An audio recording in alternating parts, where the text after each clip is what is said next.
Meanwhile, the world is watching, actually observing the passing of Margaret Thatcher, the former British Prime Minister. Her close relationship with American leaders was only part of what helped her become an icon that extended well beyond Britain's borders. Steve Chenevy is at our satellite center now with more on her impact and how she's being remembered tonight. Steve? Well, you know, Leon, when you think of Margaret Thatcher, a lot of people refer to her as a woman of conviction, courage, and resolve, but apparently she also had a little-known softer side as well. Thank you.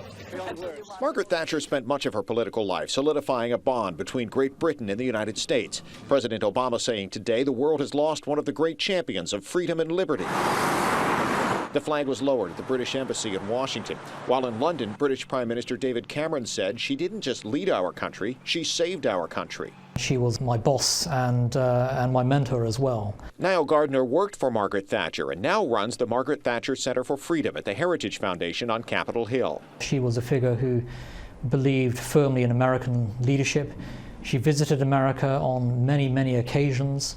She greatly loved the United States. She'll be remembered for her close partnership with President Reagan during the Cold War, for being Britain's first and only female prime minister, and for earning her nickname, the Iron Lady. You didn't really want to mess with Margaret Thatcher, let me tell you. Mark English sports his homeland's colors throughout his Falls Church, Virginia pub, where he still toasts Thatcher for rebuilding England from the bottom up.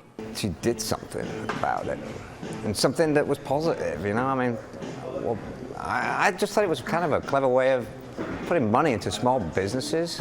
A thought not lost on his fellow Brit on the Hill, one of the few to see the softer side of the Iron Lady. The public image of the Iron Lady doesn't tell the full story of a boss who I found to be a terribly warm-hearted person who took wonderful care of her staff and their families.